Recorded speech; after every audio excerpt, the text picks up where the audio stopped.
আগের থেকে মনে করেন যে আল্লাহর রহমতে ইনকাম দিছে ডাবল, দিলে কি হবো? দিলে কি হবো তাই না?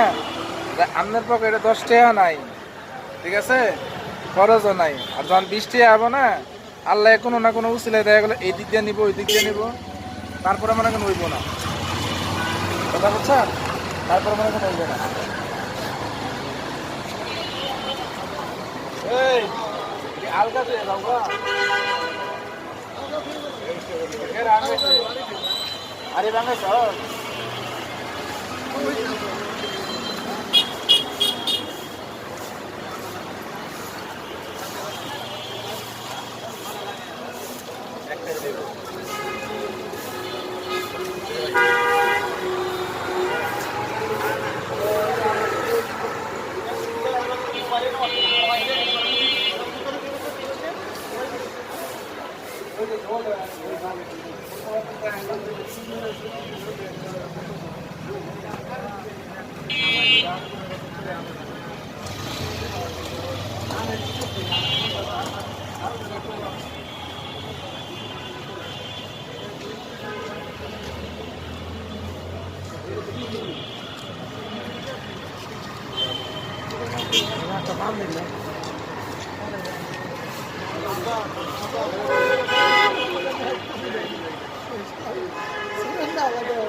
বড় একটা পেন্সিল দেন।